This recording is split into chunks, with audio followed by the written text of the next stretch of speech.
El pentagrama expresa la dominación del espíritu sobre los elementos de la naturaleza. Con esta sencilla frase sintetiza el venerable maestro Samael en el Matrimonio Perfecto la importancia de la figura geométrica que llamamos pentagrama. Su nombre viene del griego y significa 5 líneas. Otros nombres que recibe, como pentalfa o pentáculo, también derivan de la misma lengua y vuelven a hacer referencia al 5. En el primer caso son 5 alfas, la primera letra del alfabeto griego que equivale a nuestra A, y en el segundo se refiere a que tiene 5 ángulos. Ya era conocido en la antigua Mesopotamia, pero sabemos que fue Pitágoras el que le dedicó la máxima atención, estudiándolo, reverenciándolo y adoptándolo como símbolo de su escuela iniciática, según Jámblico en su vida de Pitágoras. Parece ser que fue la escuela pitagórica, con su estudio exhaustivo, la que descubrió sus bellas propiedades geométricas, científicas y mágicas que entonces no estaban en absoluto diferenciadas. Aunque prácticamente no se conservan textos pitagóricos, parece claro que descubrieron el número phi, un número irracional, cuyos decimales no periódicos se extienden hasta el infinito. Además, todos los ángulos que existen en el pentagrama son de 36 grados, 5, 72 grados, 10, y 108, 5 interiores y 5 exteriores. Y su suma cabalística nos conduce a un nuevo número de gran importancia, el 9. 3 más 6 igual a 9, 7 más 2 igual a 9, y 1 más 0 más 8 igual a 9. Los pitagóricos establecieron una relación entre la palabra hygieia, salud en griego, que al contraerse se puede escribir como Higeia, y el pentágono estrellado, situando una letra en cada vértice. Como los miembros de esta escuela se reconocían con este símbolo, es fácil establecer la relación entre mostrar el pentagrama ante una persona y desear salud y bienestar. De hecho, el verbo saludar proviene de la palabra salud. En el pentagrama cualquier segmento está en proporción áurea con el inmediatamente mayor. Es decir, una vez ordenadas las longitudes de los 4 segmentos de mayor a menor, la razón entre cada una de ellas y la siguiente es constante e igual a nuestro número de oro. El número áureo está presente en todos los objetos geométricos regulares en los que haya simetría pentagonal.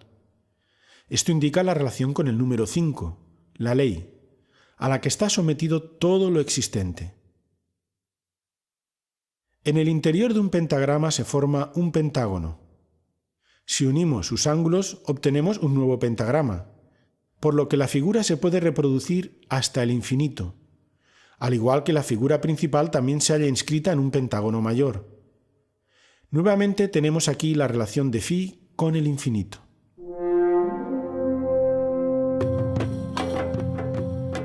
Como hemos dicho, esta figura se encuentra desde época de las culturas mesopotámicas. Es utilizada por Pitágoras como símbolo de su escuela y pasa a través de Platón hasta Vitruvio, persistiendo a lo largo de los siglos en los trazados de los arquitectos y en las estrellas mágicas. Luca Pacioli lo saca nuevamente a la luz y los artistas del Renacimiento lo incorporan a su obra: Leonardo, Alberti, Durero, etc. En resumen, el pentagrama como figura geométrica reúne unas características y propiedades matemáticas únicas. Todas giran alrededor del número phi o número de oro. Este número irracional, ya que no puede ser expresado por un número entero, guarda relación con el número 5, la ley divina, y con el círculo, expresión de la perfección de Dios, así como con la espiral, que es el nexo de unión entre los mundos.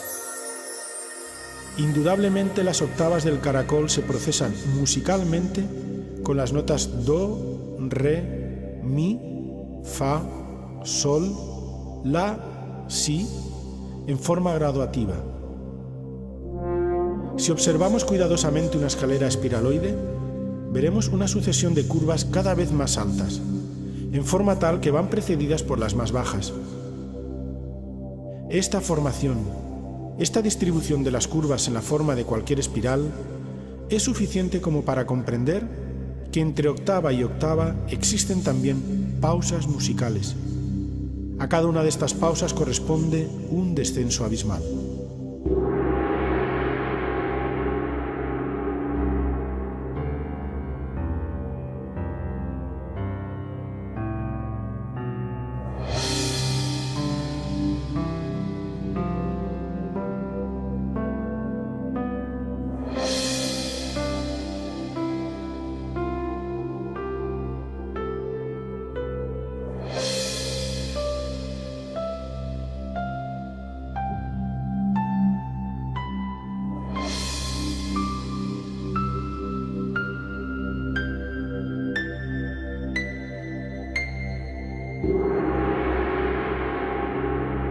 Samael Aum Beor, sí hay infierno, sí hay diablo, sí hay karma. En Tarot y Cábala, Samael sintetizó de esta manera el símbolo esotérico del pentagrama. En el ángulo superior del pentagrama encontramos los ojos del espíritu y el signo de Júpiter, Padre sagrado de los dioses. En los brazos el signo de Marte, símbolo de la fuerza. En los pies el signo de Saturno, símbolo de la magia. En el centro el símbolo de la filosofía oculta, el caduceo de Mercurio y el signo de Venus. El caduceo de Mercurio representa la espina dorsal y las dos alas el ascenso del fuego sagrado a lo largo de la espina dorsal, abriendo las 7 iglesias del Apocalipsis de San Juan, los 7 chakras, por medio de la castidad científica. El cáliz, símbolo del yoni femenino, también representa la mente cristalizada conteniendo el vino de la luz que seminiza el cerebro. La espada es el falo masculino. También encontramos la llave y el pentáculo de Salomón. El tetragrammatón es un mantra de inmenso poder sacerdotal. Según matemáticas transfinitas, infinito más infinito igual a la pentalfa.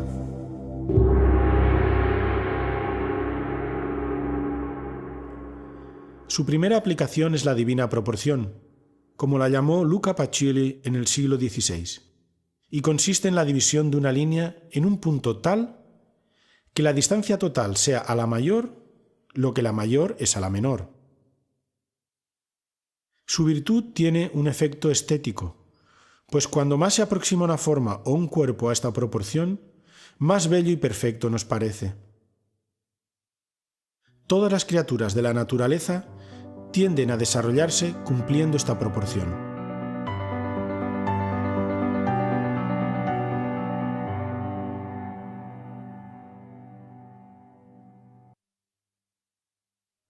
La geometría, del griego que significa medida de la tierra, es una ciencia matemática aplicada al estudio y creación de formas y cuerpos.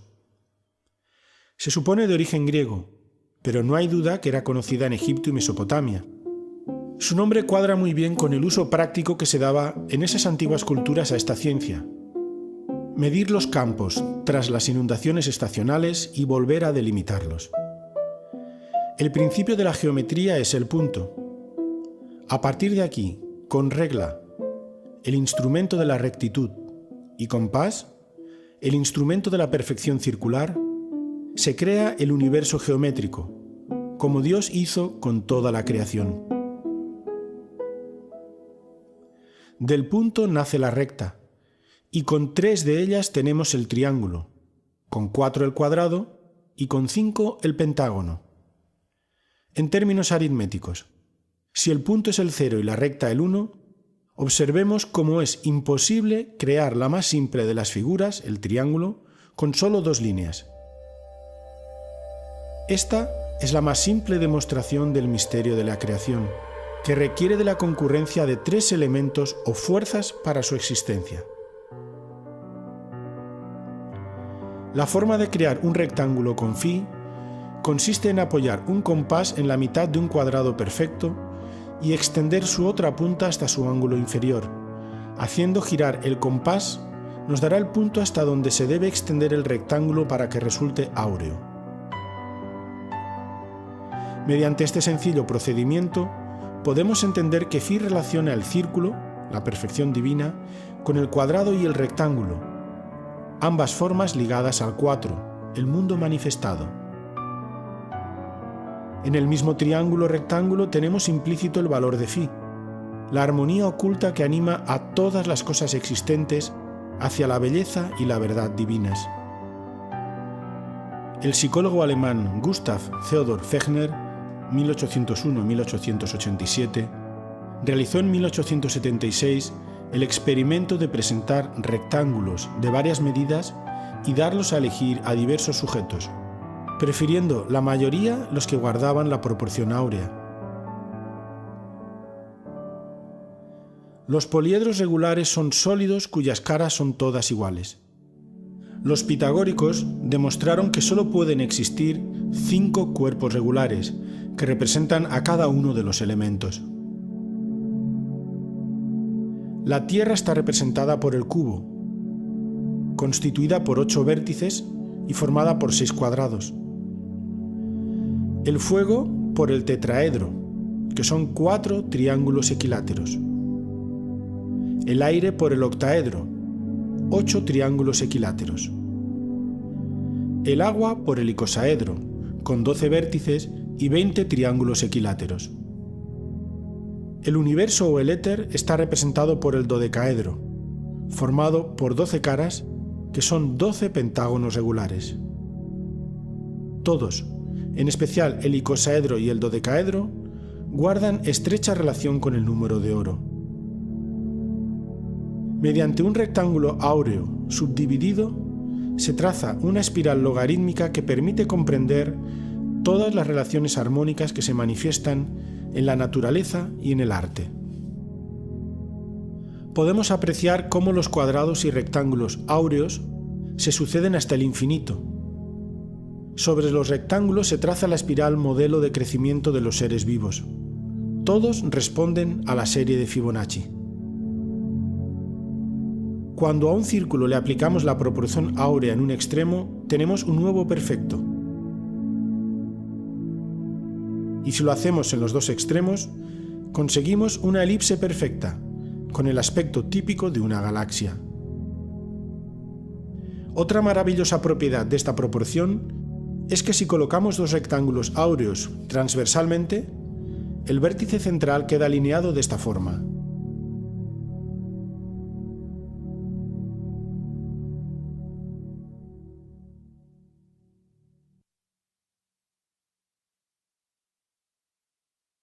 El llamado número Phi es la expresión numérica que ha hecho el hombre de una proporción que no es un invento humano, sino que existe en la naturaleza. Las criaturas en su crecimiento se aproximan a la perfección matemática. La espiral logarítmica determinada por los rectángulos áureos autorreproduciéndose marca el crecimiento de muchos frutos y flores y también conchas. Los ejemplos que se citan a continuación no son más que casos que se han investigado científicamente. Los cristales de pirita, aunque no es la forma principal de cristalización de los cuerpos. La filotaxia. Esta ciencia estudia la distribución de las ramas y hojas en forma helicoidal a lo largo del tallo, que siguen una espiral áurea, lo que además permite aprovechar al máximo la insolación. Por ejemplo, lo vemos también en el grueso de las ramas principal y secundaria respecto al tronco y en la distribución de las nervaduras de las hojas. La espiral de crecimiento de las piñas siempre combina igualmente espirales en sentidos opuestos de número secuencial de Fibonacci. En la mayoría de las flores vemos que existe la ley de Ludwig. Por ejemplo, la espiral del diseño de la flor del girasol, con 21 y 34 espirales en sentidos opuestos, ambos números de la sucesión de Fibonacci.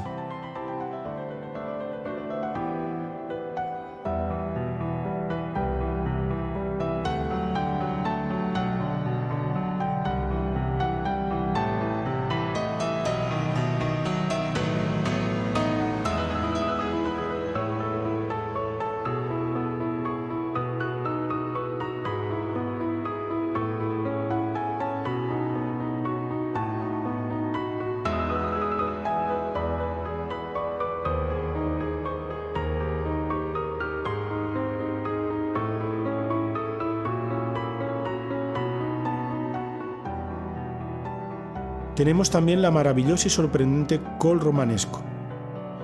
En la humildad de esta verdura se expresa la magia matemática de los fractales. En palabras sencillas, los fractales son formas en las que las partes y la totalidad son iguales entre sí.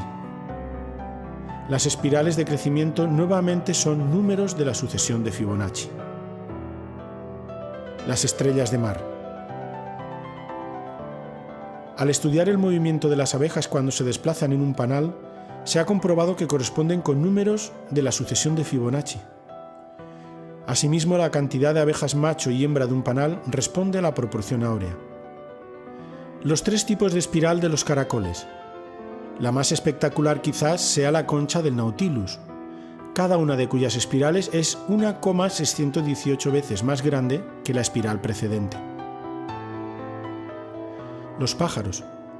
El diseño de la forma de sus colores.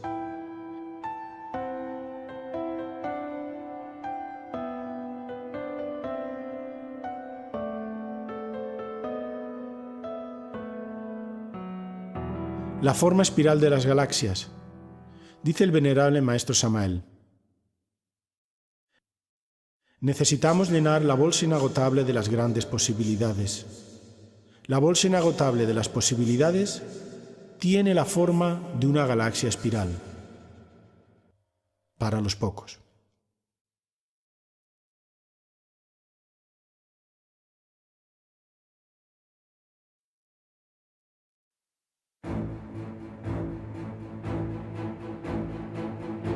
El pentagrama representa al hombre completo, escribe el venerable maestro Samael en el Matrimonio Perfecto.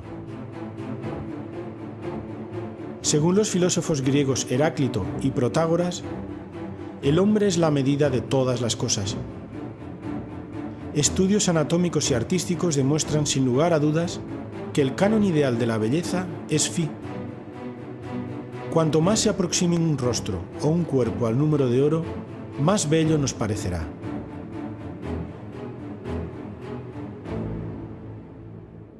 Vitruvio fue el que más se extendió sobre este tema, aclarando cómo los escultores griegos descubrieron esta proporción y la aplicaron a la talla de figuras humanas, al igual que los arquitectos lo aplicaron a la erección de edificios. El hombre de Vitruvio, de Leonardo, recibe este nombre porque el artista italiano lo reprodujo genialmente según las instrucciones del arquitecto romano. El ombligo es el punto donde se debe dar la proporción, siendo el sexo la mitad exacta. El círculo tiene su centro en el ombligo y el cuadrado en el sexo. De hecho, todas las proporciones de las partes principales del hombre obedecen a la proporción áurea. Los ventrículos del corazón humano recuperan su posición inicial en el punto del ciclo cardíaco que corresponde a la sección áurea. En la distancia del brazo a la punta de los dedos, del codo a la punta de los dedos, en la mano desde la muñeca al índice y en las falanges de los dedos de una mano encontramos la proporción áurea. En la altura y la posición del ombligo, en la proporción entre la anchura de la boca y la nariz, etc. Zeising ha estudiado las proporciones de miles de cuerpos y la tendencia es aproximarse a las medidas ideales marcadas por Phi. En el hombre son 8/5 y en la mujer 3/5.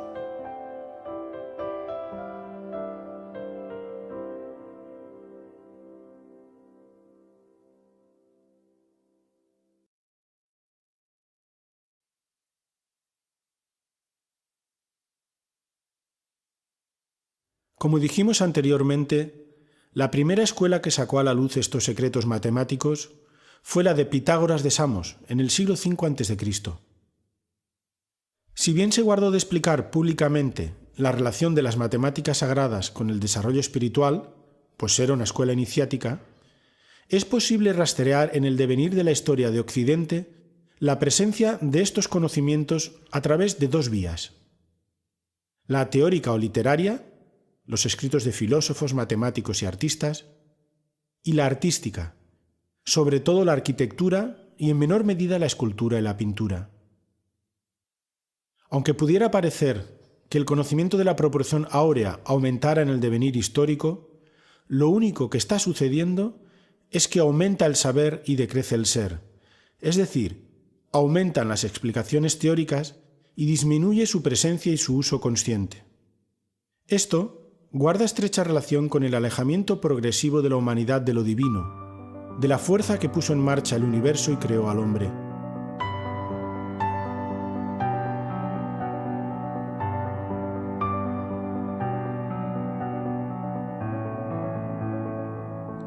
Este campo es uno de los más fecundos en la aplicación de Phi. En forma natural, el artista tiende a expresarlo en las medidas de todas sus creaciones, dado su valor altamente estético. Pero además, no hay duda que se usó a modo de misterio matemático y místico en todas las grandes obras a lo largo de la historia. Ponemos ejemplos que han sido objeto de estudio. En la era mesopotámica, estamos hablando del año 7000 al 3200 a.C., en las tablillas de arcilla sumerias se encuentran grabados pentáculos. La puerta de la muralla de Bagdad responde también en sus diseños a la divina proporción.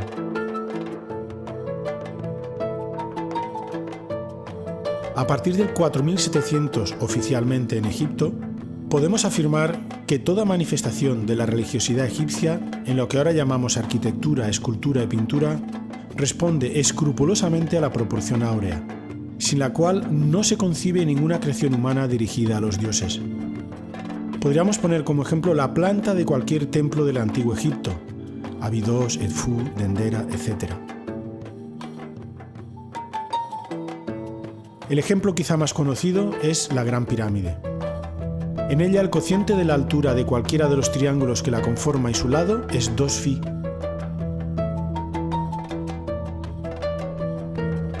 La razón entre la altura de una cara y la mitad del lado de la base es 1,618, es decir, el número de oro.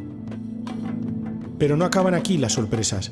El cociente entre el área total y el área lateral de la pirámide es también el número de oro.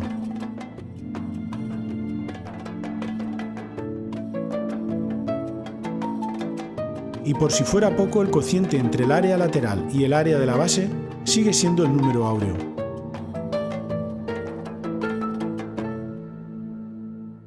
Pitágoras, 582-500 a.C.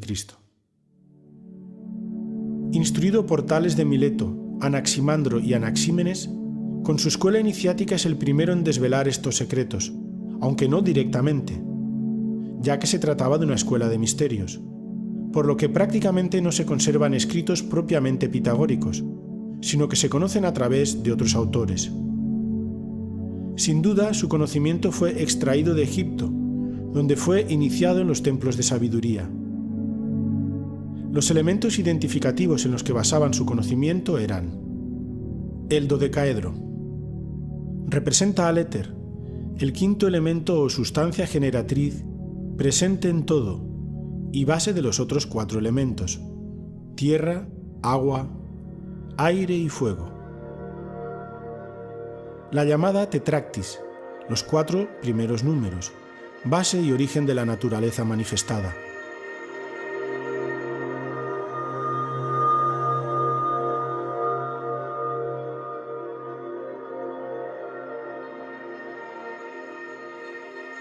El triángulo rectángulo, que representa la inconmensurabilidad, como virtud divina presente en todo lo existente. Su demostración es el famoso teorema de Pitágoras. La suma del cuadrado de los catetos es igual al cuadrado de la hipotenusa. El mismo pentagrama usado como símbolo de identificación de la propia escuela pitagórica y también fuente de salud. Según Jámblico en su vida de Pitágoras, la primera esencia era la naturaleza de los números y proporciones que se extiende a través de todas las cosas, de acuerdo con los cuales todo está armónicamente dispuesto y convenientemente ordenado.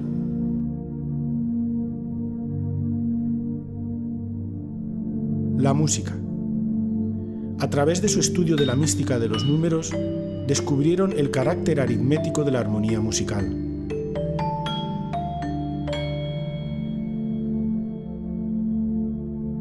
El carácter de la escuela de Pitágoras era rigurosamente científico, a través del estudio de las matemáticas, altamente artístico, por la importancia que le daban a la música, eminentemente filosófico, dado que establecieron un modo de entender al hombre y al universo que marcaba su actitud ante la vida, el modo de vida pitagórico. Y por último, profundamente religioso, ya que el fin último de todo esto era aproximarse a Dios. Además, su principal característica es que no era una escuela en el sentido que actualmente tiene, sino una escuela de misterios, es decir, el conocimiento se adquiría en forma iniciática y tenía el sentido de sabiduría sagrada revelada. Se puede afirmar que la mayoría de los teoremas y demostraciones matemáticas sobre geometría que conforman los elementos de Euclides se deben a los pitagóricos. Igualmente, su influencia cultural fue tal que, pasando a través de la filosofía platónica, se encuentra en la base del cristianismo y de nuestra civilización occidental.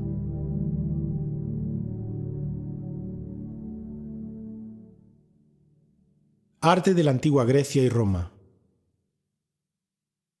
El Partenón, 447-442 a.C., templo octástilo, períptero y dórico por excelencia, ajusta todo su espacio a la proporción áurea, siendo sus fachadas, los lados cortos del rectángulo, inscribibles perfectamente en un rectángulo áureo. Esto fue descubierto por J. Hembich, 1867-1924, y Zeising en el siglo XIX. La distribución de su planta y de las fachadas laterales también se ajustan al número de oro. Del primero, J. Hembich, se publica en 1926 The Elements of Dynamic Symmetry, donde tras el estudio de obras tales como el mismo Partenón, el templo de Apolo en Figalia, o las estatuas de Zeus en Olimpia y la de Atenea en Egina, estableció los principios geométricos de la armonía del arte griego, basado, cómo no, en el número de oro.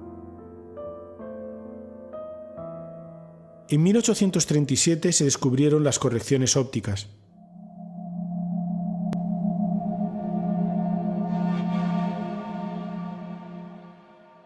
Sabemos que Pericles ordenó su construcción y encargó a Fidias que trabajara como escultor y supervisor de las obras. Los arquitectos a sus órdenes fueron Ictinios y Calícrates. Georgiades ha llegado a estudiar la relación entre la escala musical pitagórica y los intercolumnios del Partenón, y coinciden plenamente. Otros ejemplos son el arco de Septimio Severo, el templo de Ceres en Paestum, y en general todos los grandes templos de orden dórico. El templo de la Concordia en Agrigento, y en escultura el Apolo de Belvedere, inscrito perfectamente en un rectángulo áureo. Hasta en el campo de la alfarería se ha estudiado este asunto y se ha comprobado que el diseño de las formas de los vasos griegos responde estrictamente a la divina proporción.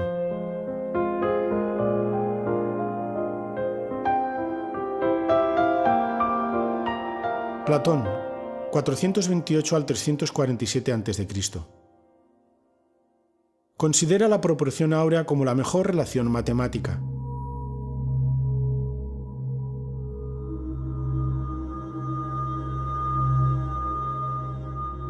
Habla de los 5 cuerpos regulares que tomaron el nombre de sólidos platónicos. El dodecaedro es la combinación de la que Dios se sirvió para trazar el plano del universo, según dice en su Timeo. También dice: es imposible combinar bien 2 cosas sin una tercera. Hace falta una relación entre ellas que las ensamble. La mejor ligazón para estas relaciones es el todo. La suma de las partes como todo es la más perfecta relación de proporciones. Esta es la naturaleza de la relación.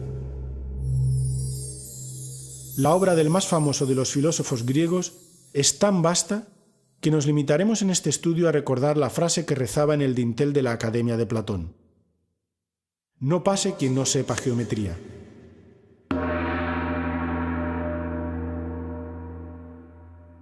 Euclides, siglo IV a.C. Los elementos. Por primera vez aparece definida la proporción entre extrema y media razón. Libro 6, proposición 30. Dividir un segmento en media y extrema razón.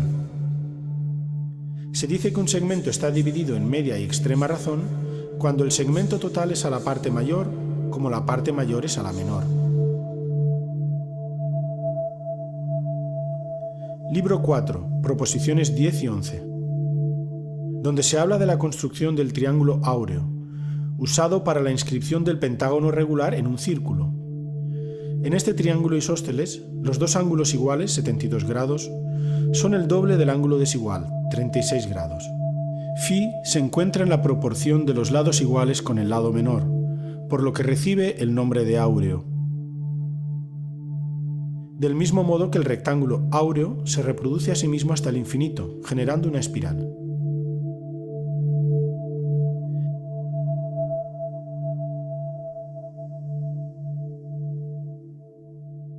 Vitruvio, 85-26 a.C. Para ser buen arquitecto hay que ser buen músico. La simetría consiste en el acuerdo de medidas entre los diversos elementos de la obra y estos con el conjunto. Como del cuerpo humano se deduce la proporción, aquella que los griegos llamaban analogía o consonancia entre las partes y el todo. Dicha simetría está regida por un módulo o canon común, el número.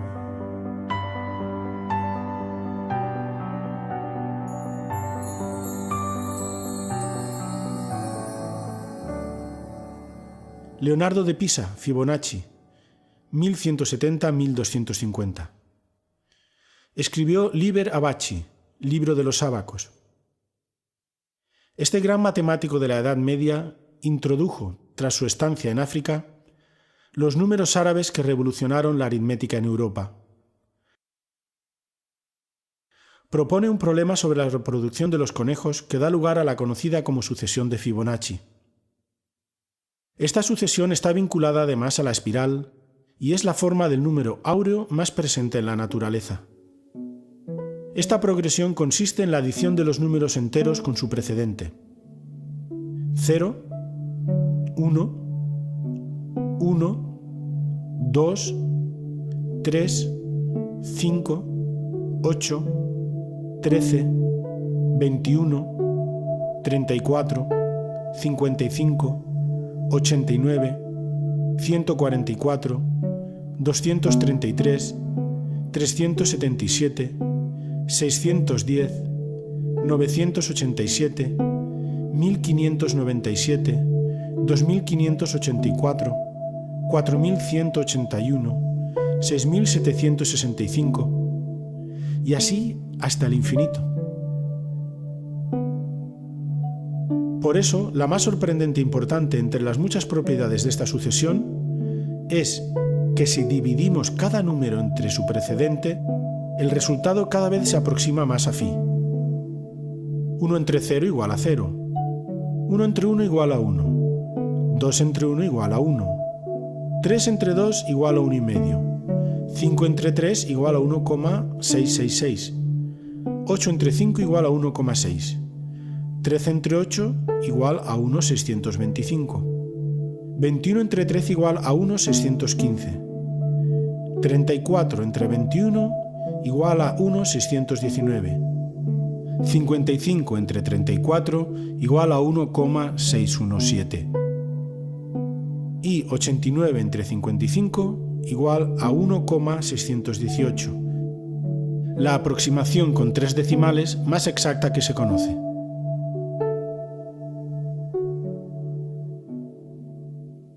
En la Edad Media, entre los siglos XI y XIV, tenemos como ejemplo máximo la Alhambra de Granada.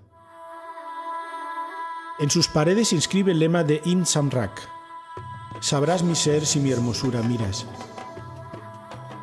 Esa hermosura proviene de su prodigiosa geometría, ya que los sabios árabes sabían que el paraíso estaba relacionado con la belleza de la perfección geométrica dirigida hacia Dios.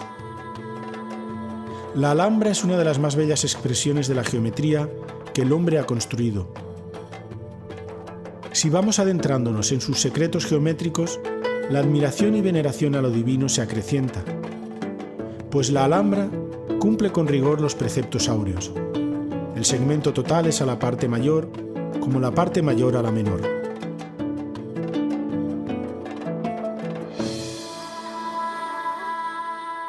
La mayor parte de la Alhambra fue construida en el siglo del arte gótico y comparte los secretos geométricos de las catedrales, aunque expresados en una forma muy diferente.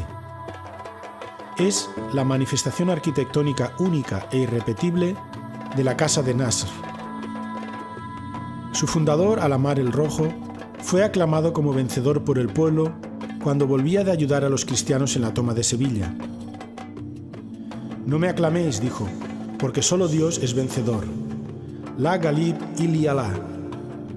Este otro es el lema que inunda las paredes de la Alhambra. El centro de gravedad sobre el que gira toda la construcción es la Torre de Comares, con su cúpula estrellada con dos cuadrados entrelazados. La altura de la línea del centro de la estrella al suelo es igual al radio del perímetro de los 4 lados del salón. De esta torre parten las simetrías radiales que provocan los maravillosos juegos de perspectivas.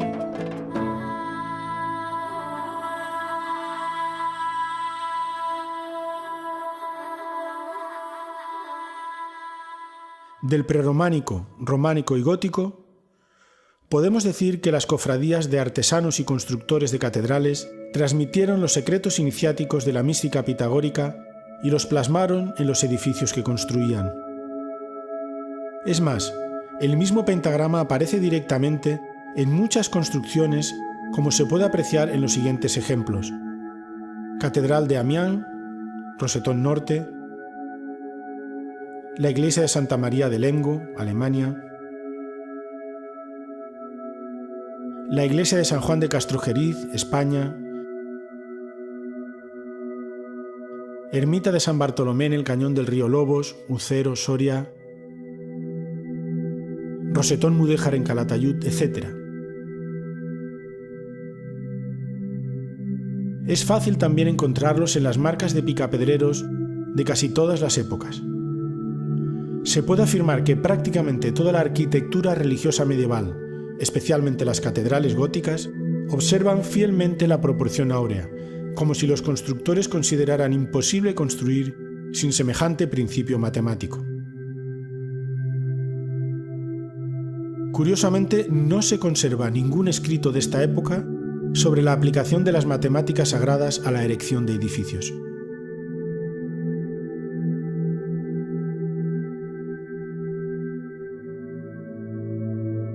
Ejemplos de estudios concretos los tenemos en Santa María dei Fiori de Florencia,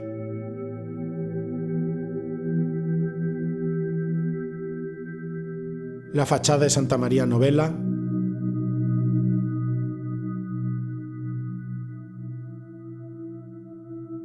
Notre Dame de París,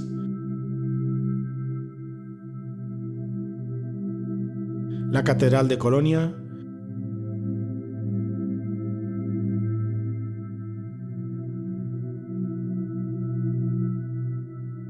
Saint-Ouen de Rouen,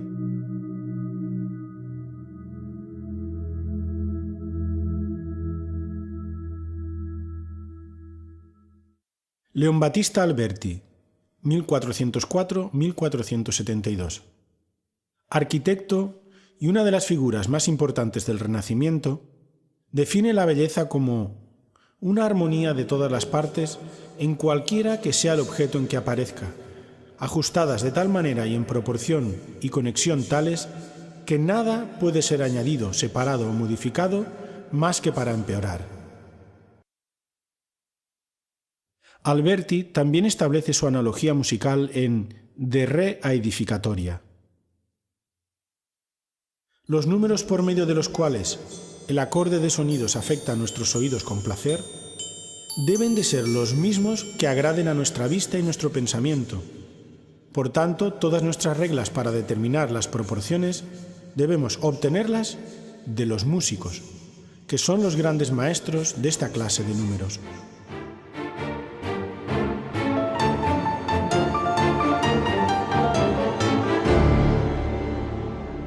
Luca Pacioli, 1445-1508.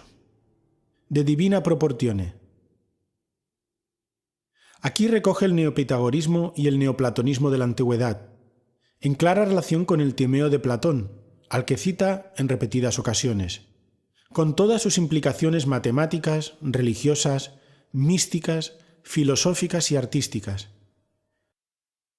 Fue de suma importancia para los científicos y artistas del Renacimiento, alargándose su influencia para toda la posteridad, incluso a nivel mágico.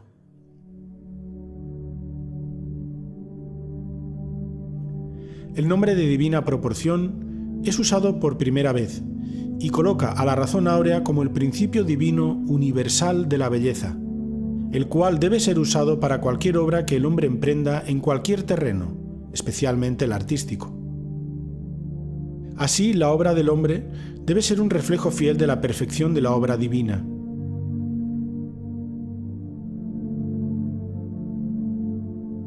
En el capítulo 2 de la Divina Proporción, Luca Pacioli escribe: Omnia consistum in numero, pondere et mensura. Es decir, que todo aquello que se encuentra distribuido por el universo inferior y superior se reduce necesariamente a número, peso y medida. En el capítulo 5, el monje franciscano explica por qué esta proporción matemática merece el nombre de divina. 1. Es una sola y no más, y dicha unidad es el supremo epíteto de Dios mismo. 2. La divina proporción se corresponde con la Santísima Trinidad. Así como en divinis hay una misma sustancia entre tres personas, de igual modo una misma proporción se encontrará siempre entre tres términos. 3.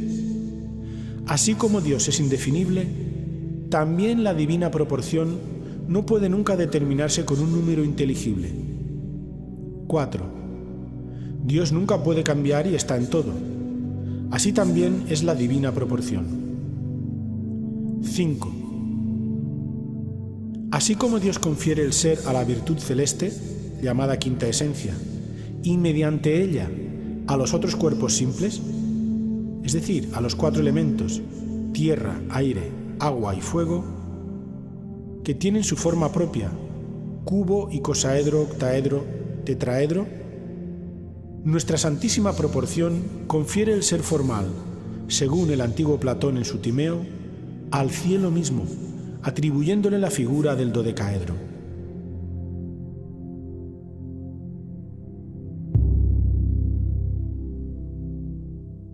Leonardo da Vinci, 1452-1519. La genialidad de Leonardo en este campo se manifiesta en sus escritos y también en sus obras.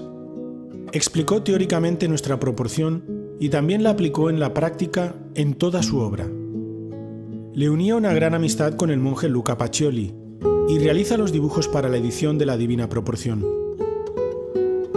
En su tratado de pintura afirma: nuestra alma está hecha de armonía, y la armonía no se engendra, sino que surge espontánea de la proporción de los objetos que la hacen visible. La gracia de las proporciones está encerrada en normas armónicas. Hace falta usar estas reglas para corregir los errores de las primeras líneas de la composición. El pintor inventa la forma y la materia de las cosas que va a representar. Luego las mide, organiza y proporciona. Y también en el cuaderno de notas, la proporción se encuentra no solamente en los números y medidas, sino también en los sonidos, pesos, tiempos, espacios y cualquier clase de energía que pueda existir. A él le debemos el nombre de proporción áurea. La pintura más famosa de todos los tiempos, la Gioconda, también está ejecutada con la Divina Proporción, así como la Santa Cena y la Anunciación.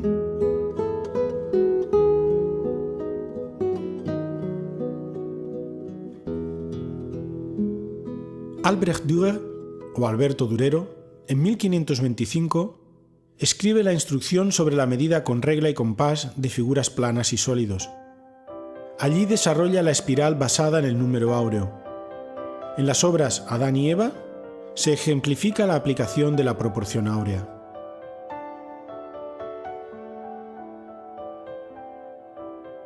A pesar de los numerosos ejemplos, su uso no estuvo generalizado, sino más bien restringido a unos pocos maestros. Se ha comprobado su presencia en la fachada del Colegio de San Ildefonso en Alcalá de Henares, 1537-1553, del arquitecto Rodrigo Gil de Ontañón. Con Miguel Ángel, la Creación y el David, por citar algunos ejemplos. Rafael, en la Madonna de Ansi Dei.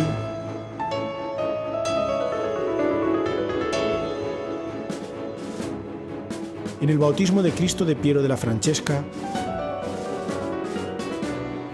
En la Primavera de Botticelli. En el Greco, con el entierro del Conde de Orgaz.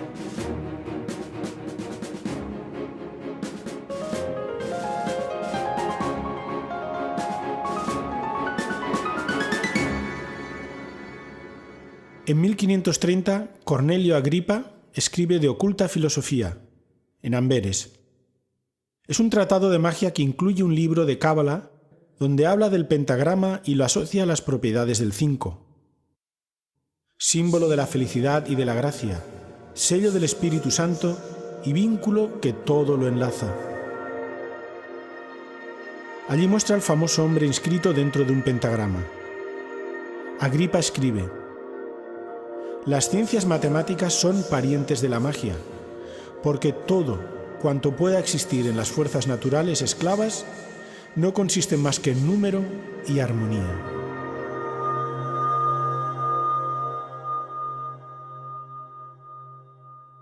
Paracelso, 1493-1541.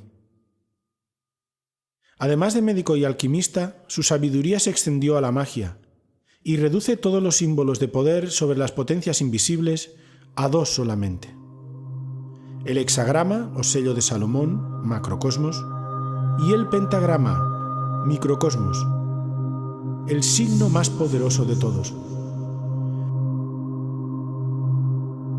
De nuevo vincula la salud al pentagrama, símbolo perfecto de armonía, cuyo desequilibrio genera la enfermedad.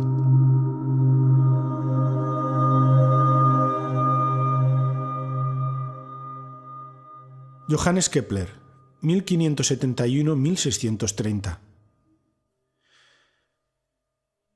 Edita en Tubinga en 1596 Mysterium Cosmographicum. Es el descubridor de la proporción matemática de las órbitas de los planetas, entre otras cosas, y escribe: la geometría tiene dos grandes tesoros. Uno es el teorema de Pitágoras y el otro es la sección áurea. Si el primero es una joya de oro, el segundo viene a ser una piedra preciosa. El maestro Samael escribe en 1959 en Nociones fundamentales de endocrinología y criminología: el mundo de las intuiciones es el mundo de las matemáticas. El estudiante que quiera elevarse al mundo de la intuición debe ser matemático o por lo menos siquiera tener nociones de aritmética. Las fórmulas matemáticas confieren el conocimiento intuitivo. El estudiante se debe concentrar en una fórmula matemática y meditar profundamente en ella. Después vaciar la mente y ponerla en blanco. Luego aguardar que el ser interno nos enseñe el concepto de contenido encerrado en la fórmula matemática. Por ejemplo, antes de que Kepler enunciase públicamente su famoso principio de que los cuadrados de los tiempos de las revoluciones de los planetas alrededor del Sol son entre sí como los cubos de sus distancias, ya la fórmula existía, estaba contenida en el sistema solar, aun cuando los sabios no la conocían. El estudiante puede concentrarse mentalmente en esta fórmula, vaciar la mente, adormecerse con mente en blanco y aguardar que su propio ser interno le revele todos los secretos maravillosos contenidos en la fórmula de Kepler. La fórmula de Newton acerca de la gravitación universal también puede servir para ejercitarnos en la iniciación. Esta fórmula es la siguiente. Los cuerpos se atraen entre sí en razón directa de sus masas y en razón inversa del cuadrado de sus distancias. Si el estudiante practica con tenacidad y suprema paciencia, su propio ser interno lo enseñará e instruirá en la gran obra. Entonces estudiará a los pies del maestro, se elevará al conocimiento intuitivo.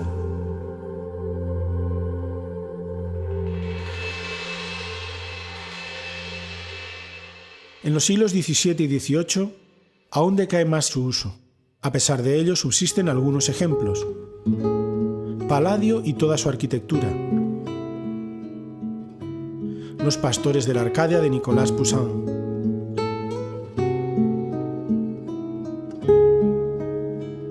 Las Meninas de Velázquez.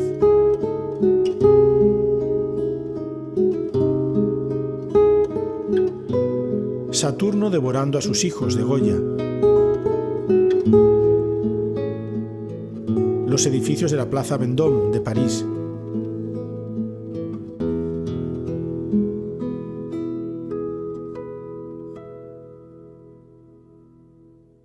Y en 1806, Johann Wolfgang von Goethe termina la primera parte del Fausto.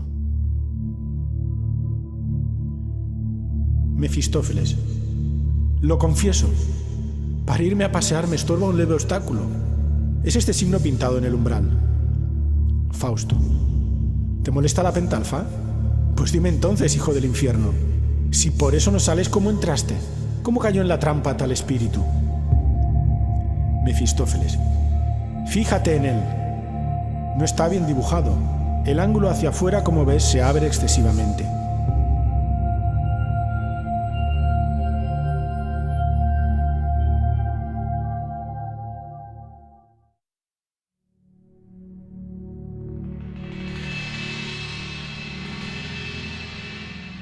El pentagrama es el signo del verbo hecho carne, dice el venerable maestro Samael.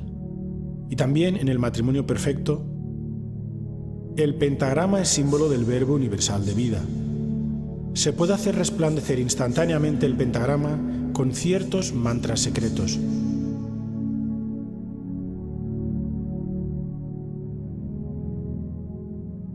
En los Upanishadas Gopalatapani y Krishna hemos hallado el mantra que tiene el poder para formar instantáneamente, en el plano astral, la terrible estrella flamígera, ante la cual huyen aterrorizados los demonios. Este mantra consta de 5 partes, a saber, Klim, Krishnaya, Govindaya, Gopihana, Vayavaya, Swaha. Al vocalizar este mantra, se forma instantáneamente la estrella flamígera ante la cual huyen aterrorizados los tenebrosos del arcano 18. El verbo cristaliza siempre en líneas geométricas. Esto está demostrado con la cinta magnetofónica. El discurso queda grabado en la cinta. Cada letra cristaliza en figuras geométricas. Basta después hacer vibrar la cinta en la máquina grabadora para que se remita el discurso. Dios geometriza. La palabra toma figuras geométricas. Estos mantras citados por nosotros tienen el poder de formar instantáneamente en los mundos suprasensibles la estrella flamígera. Dicha estrella es un vehículo de fuerza crística. Dicha estrella representa el verbo.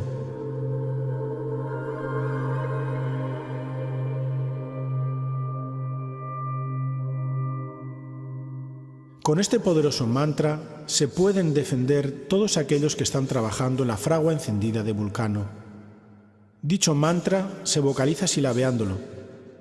Con este mantra se puede conjurar a los demonios que controlan a los posesos.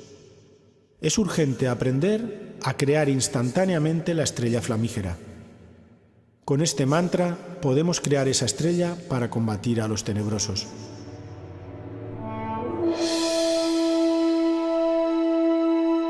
La palabra música es de origen griego y hace referencia a las musas.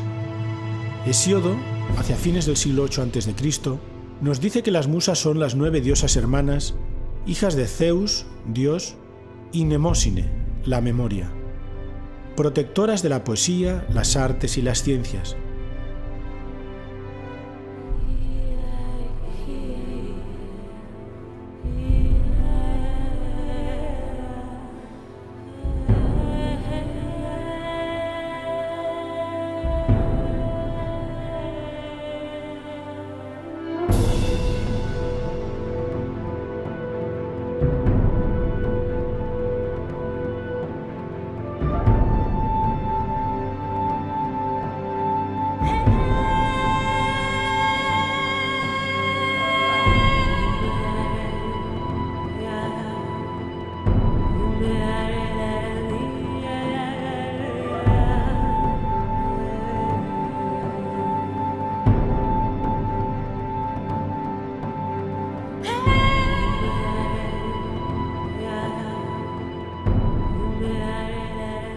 Como podemos observar, el concepto de música era más amplio originalmente y estaba muy unido a la poesía, la danza, el teatro e incluso a la astronomía.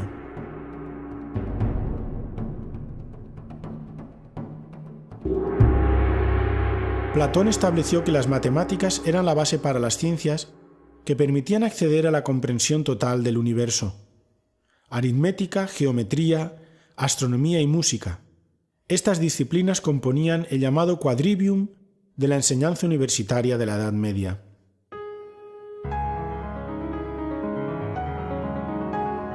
Partiendo de la base de que el sonido es una onda que se transmite en proporción logarítmica, podremos entender la naturaleza matemática de la vibración de todo cuanto existe.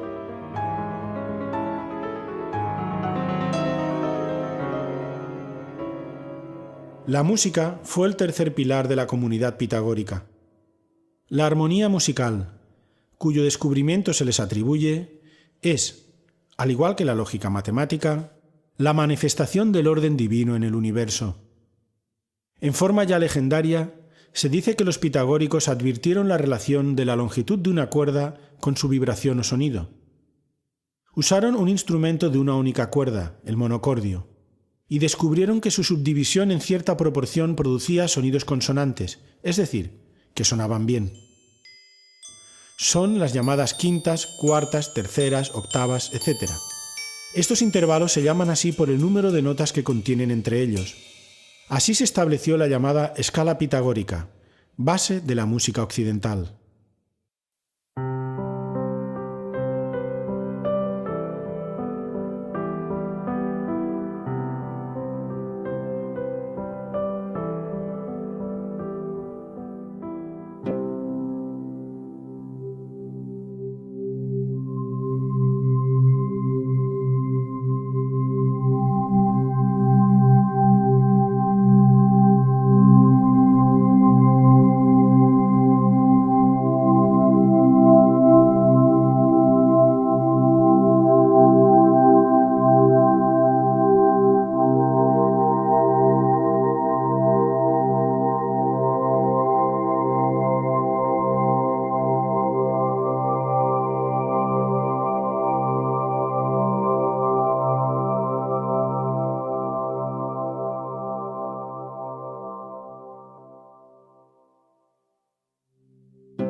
Así que la música fue, pues, la puerta emocional a través de la cual se penetró en el misterio de los números. Al hablarnos sobre el paso previo a la intuición, el venerable maestro Samael se refirió así al conocimiento inspirativo. El discípulo que quiere llegar al conocimiento inspirado debe concentrarse profundamente en la música. La flauta encantada de Mozart nos recuerda una iniciación egipcia. Las 9 sinfonías de Beethoven y muchas otras grandes composiciones clásicas nos elevan a los mundos superiores. El discípulo concentrado profundamente en la música deberá absorberse en ella, como la abeja en la miel, producto de todo su trabajo. Ahora entenderemos por qué actuaba también como equilibrante emocional en el modo de vida pitagórico. A ellos les debemos también la afirmación que sostiene que, como toda vibración produce un sonido, también los mundos en su movimiento planetario producen un sonido que, sumado al de los otros cuerpos celestes, conforma la llamada música o armonía de las esferas, lo que fue reafirmado por Kepler y sus descubrimientos astronómicos.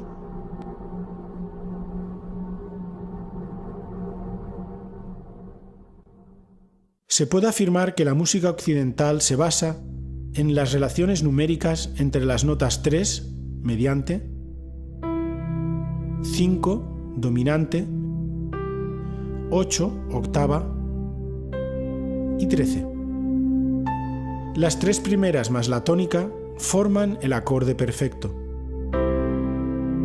La nota 13ª de una escala da lugar a la nota inicial de la escala menor de la dicha escala. Todos estos números pertenecen a la sucesión de Fibonacci. Al estudiar las composiciones de los grandes maestros, por ejemplo, en el desarrollo y exposición de los temas o en la relación de compases de cada movimiento, encontramos la proporción áurea.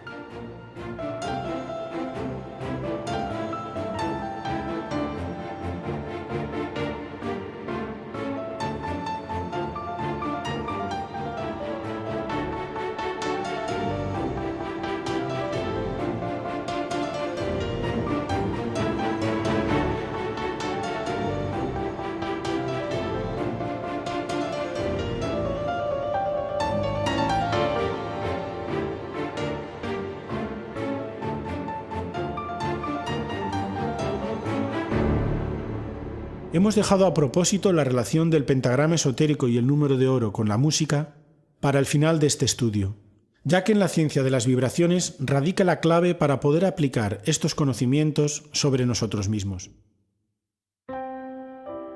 De acuerdo a la ley del 7, el desarrollo completo de cualquier cosa que se emprende en la vida está sujeto a una corriente de sonido con un principio y un fin que se divide en 7 periodos de desarrollo, llamados notas en la escala musical. Sabemos muy bien que debido a la naturaleza propia de la ley del 7, en una sola escala de desarrollo, compuesta por las notas do, re, mi, fa, sol, la, si, existe un periodo crítico entre la tercera nota, mi, y la cuarta, fa. Cuando precisamente nos encontramos en ese punto crítico de la corriente de desarrollo, la crisis se traduce en adversidades, resistencias, obstáculos, falta de motivación, pérdida de interés, confusión, dudas, etc. Lo que motiva que el esfuerzo entre en un proceso en el que se inicia una línea de desviación de fuerza que normalmente lleva a practicar de forma mecánica, con desgana y desagrado, con prisas y hasta con enojo, concluyendo generalmente en el abandono de la disciplina o del esfuerzo de cualquier trabajo.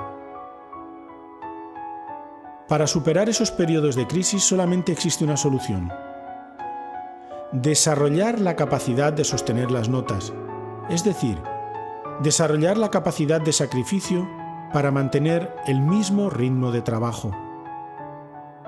Los cantantes de ópera saben lo que es, en áreas de gran dificultad, sostener notas de voz sin crear desarmonías, producir los famosos gallos y sin dañar sus cuerdas vocales. Igualmente, En todo esfuerzo que hagamos en la vida, en toda disciplina de trabajo que nos propongamos, en los momentos difíciles, debemos tener la capacidad de sacrificio suficiente para que no se produzca desviación de líneas o roturas de la línea de desarrollo. Debemos ser inteligentes, hacernos más conscientes de lo que hacemos, revalorizar los propósitos de trabajo, tomar conciencia del valor de la práctica. El crecimiento interior se fundamenta en la superación de las dificultades. Es en los momentos críticos donde más podemos aprender a conocernos a sí mismos. Muchas veces tenemos que seguir adelante cambiando algunas cosas, variando las formas para no caer en la mecanicidad. Esto lo sintetiza el venerable Maestro Samael en Para los Pocos. En el biorritmo de la vida todo se expresa basándose en la ley de las octavas. Durante este biorritmo, en Mi Fa aparece la primera crisis y en La Si la segunda crisis. La clave de los triunfadores está en superar las crisis basándose en el desarrollo de la capacidad de sostener las notas y en seguir los siguientes 3 pasos: elección, cambio y decisión.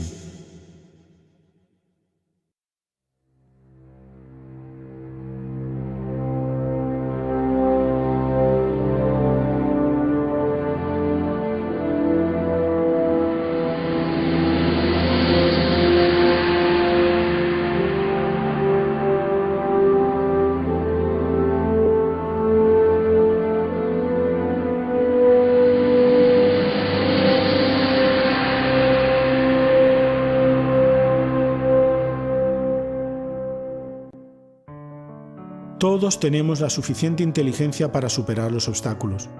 Debemos confiar en nuestro real ser, trabajar para nuestro real ser.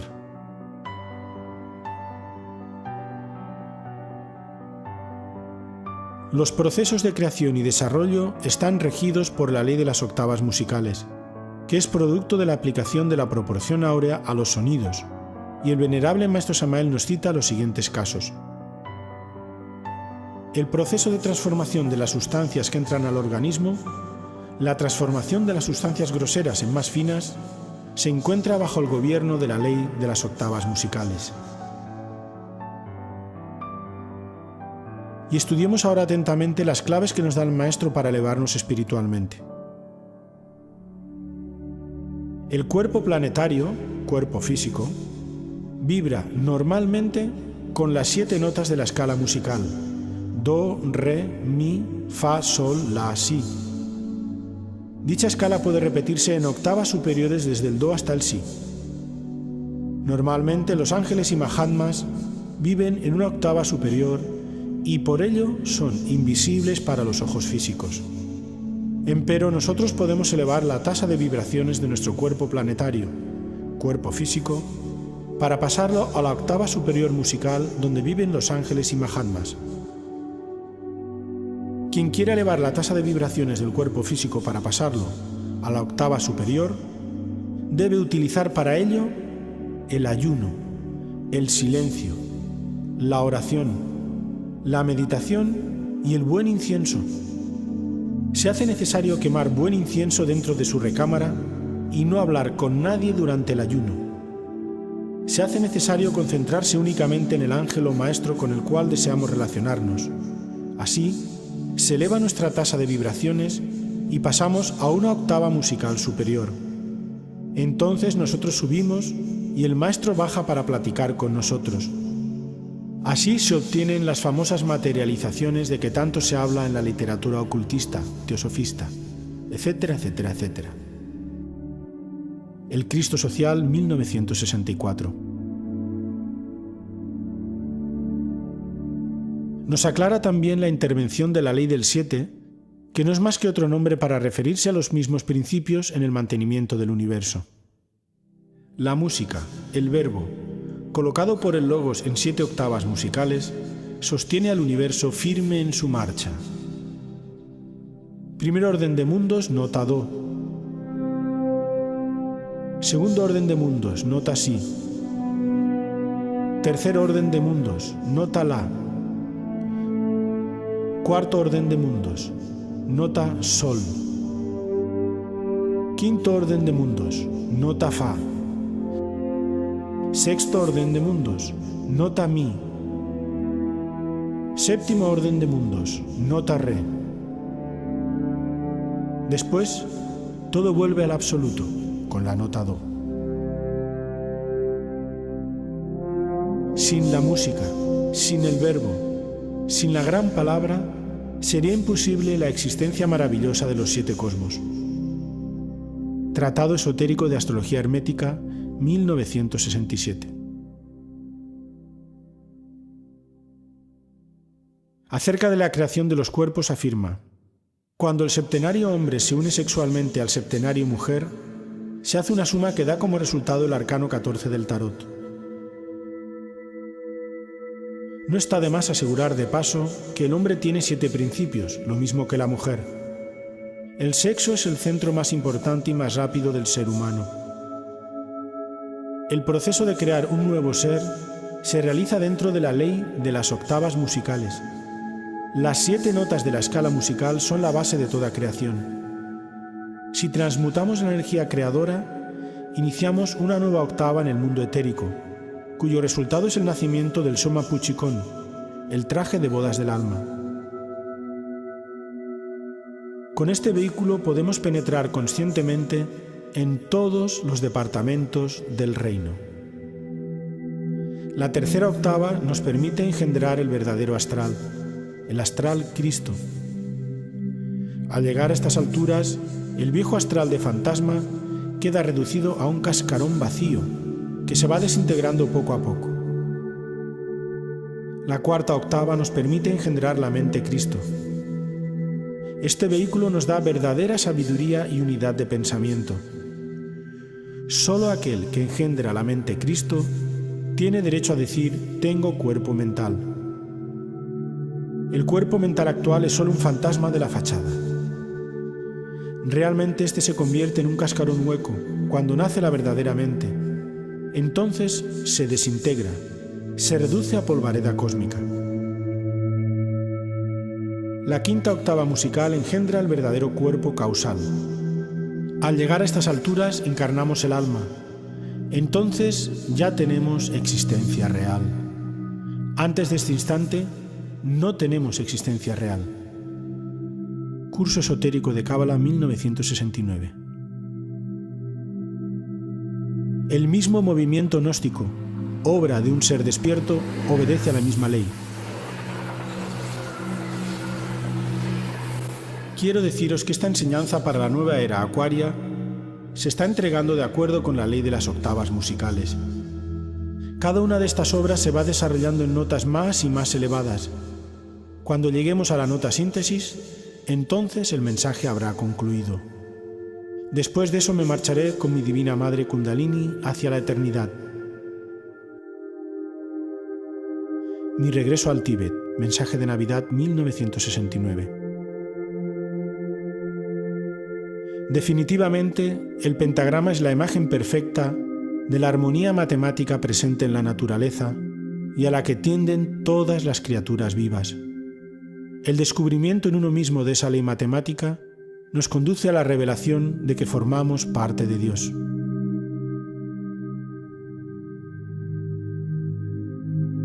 Ven tú, Madre de los 7 centros, que descansas en la armonía de la octava.